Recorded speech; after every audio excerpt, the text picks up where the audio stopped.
Você já se pegou falando sozinho, não sussurrando, mas em voz alta, como se estivesse em uma conversa séria? Ou talvez sua mesa de trabalho pareça o epicentro de uma explosão numa fábrica de papel? As pessoas te chamam de estranho? Ótimo. Talvez esses não sejam sinais de loucura, mas sim marcadores de um gênio oculto. Vamos desvendar quais esquisitices são, na verdade, o efeito colateral de um cérebro que trabalha em alta velocidade. O mundo ama a ordem. Pilhas de papel perfeitamente alinhadas, um horário previsível das 9 às 5, conversas sobre tópicos seguros. Qualquer desvio da norma gera suspeita. Porque ele está resmungando sozinho.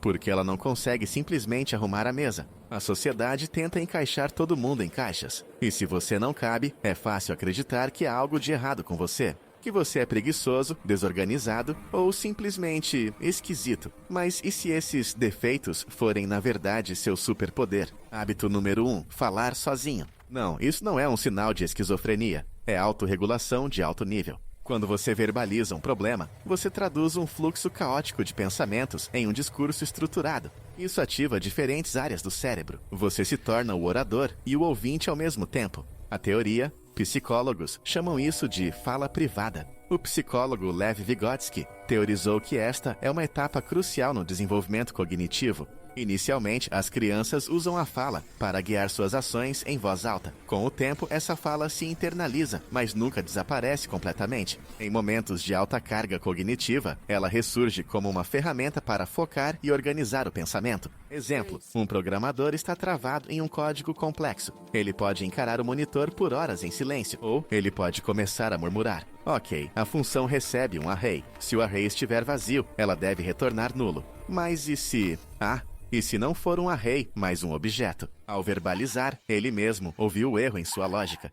Ele se tornou seu próprio pato de borracha. Hábito número 2. Uma bagunça catastrófica. A mesa de Einstein era legendariamente bagunçada. Mark Twain se afogava em papéis. Isso significa que eles eram desleixados? Sim.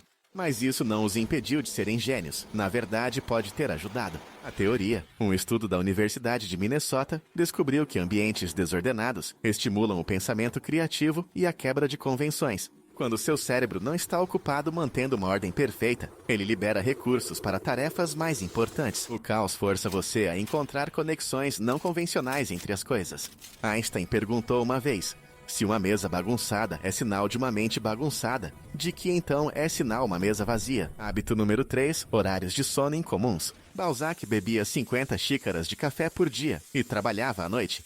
Nikola Tesla supostamente dormia apenas 2-3 horas. Eles não eram preguiçosos ou indisciplinados. Eles ouviam seus relógios biológicos, não o relógio da parede. A teoria. Isso está ligado aos cronotipos, às corujas e os cotovias. Mas em gênios, isso muitas vezes atinge um nível extremo. Seus cérebros, quando em estado de fluxo, odeiam ser interrompidos. Para eles, o sono não é uma rotina, mas uma ferramenta de recuperação usada quando necessário. Isso é terrivelmente ineficiente para o trabalho em uma linha de montagem, mas perfeito para avanços criativos e intelectuais. Exemplo, uma escritora que vai dormir às 4 da manhã e acorda ao meio-dia. Todos a chamam de preguiçosa, mas ninguém vê que das 10 da noite às 4 da manhã, ela escreveu 30 páginas de um texto genial. Isso acontece porque é nesse momento que seu cérebro atinge o pico e o mundo ao redor finalmente se cala. Hábito número 4. Obsessão intensa por um tópico. Você pode passar horas aprendendo sobre a história dos aquedutos romanos ou a estrutura de um micélio fúngico. Para você, é genuinamente fascinante. Para os outros, parece uma perda de tempo monumental. A teoria, isso é chamado de trabalho profundo, Deep Work, um conceito popularizado por Cal Newport. A capacidade de se concentrar em uma única tarefa complexa, sem distrações, é uma habilidade que se torna cada vez mais rara e valiosa. Gênios não apenas se interessam por algo, eles ficam obcecados. Essa obsessão permite que eles atinjam um nível de maestria inacessível para quem apenas passa o olho. Exemplo, Elon Musk, que aprendeu engenharia de foguetes lendo livros para fundar a SpaceX. Ele não delegou o aprendizado. Ele mergulhou de cabeça no assunto porque sua curiosidade e seu objetivo eram mais fortes do que qualquer distração. Hábito número 5. Rabiscar constantemente. Doodling. Em uma reunião, durante uma ligação, em uma palestra, você está sempre desenhando algo nas margens do seu caderno. Isso não é por tédio. É uma forma de pensar. A teoria. Um estudo da psicóloga Jack Andrade revelou que pessoas que rabiscam enquanto ouvem informações monótonas lembram 29% a mais do que aquelas que apenas ouvem. Rabiscar medida mantém o cérebro engajado o suficiente para não divagar, mas não tanto a ponto de se distrair da tarefa principal. É uma forma de o cérebro manter um nível mínimo de atividade para não desligar. Exemplo, um gerente em uma reunião chata desenha esquemas e setas. Parece que ele está no mundo da lua. Na verdade, ele está visualizando as conexões entre os departamentos, e em sua mente nasce uma nova estrutura de projeto mais eficiente. Hábito número 6. Autocrítica brutal.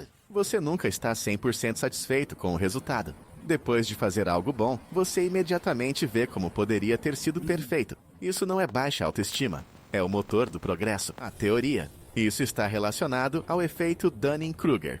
Pessoas incompetentes superestimam suas habilidades porque não conseguem ver seus próprios erros. Por outro lado, pessoas competentes e geniais estão dolorosamente cientes do quanto ainda não sabem. Esse crítico interno os força a aprender e a se aprimorar constantemente. O segredo é não deixar que ele se transforme em autoflagelação. Exemplo, um grande chefe de cozinha prepara um prato incrível. Os clientes aplaudem. Mas ele pensa, o molho estava meio grau mais frio do que o ideal, e a textura dos vegetais poderia ser um pouco mais crocante. É essa obsessão pelos detalhes que distingue um mestre de um artesão. Hábito número 7. Apreciar a solidão. Você se sente confortável sozinho com seus pensamentos. Não precisa de estímulo social constante. As pessoas podem te chamar de introvertido, antissocial ou recluso. Elas veem solidão como uma falta de algo. A teoria. A solidão não é um castigo, é um recurso. Gênios a veem como um espaço para algo, a criação. É no silêncio, sem o ruído externo, que o cérebro pode processar informações, encontrar conexões e gerar ideias. Newton, Einstein, Tesla, todos passaram enormes quantidades de tempo em isolamento. É uma condição necessária para a concentração profunda. Exemplo, uma garota cancela uma ida ao bar com os amigos para passar a noite de sexta-feira em casa com um livro. Os amigos não entendem, mas nesse tempo ela está digerindo os eventos da semana e em sua mente nasce a solução para um problema complexo do trabalho. Então, se você se reconheceu em alguns desses hábitos, não se apresse em se consertar. Não tente se espremer para caber na caixa da normalidade. Falar sozinho não é loucura, é uma ferramenta de pensamento. A bagunça não é preguiça, é um catalisador para a criatividade. Suas esquisitices não são defeitos, são funcionalidades. São os efeitos colaterais de um cérebro operando em alta performance. Talvez você não seja o próximo Einstein, mas sua maneira única de pensar é o seu bem mais valioso. Em vez de lutar contra isso, aprenda a usar a seu favor. Abrace o seu caos, permita-se ser obcecado. E da próxima vez que você se pegar falando com seu próprio reflexo, apenas pisque para ele e diga: nós estamos tramando alguma coisa, não é?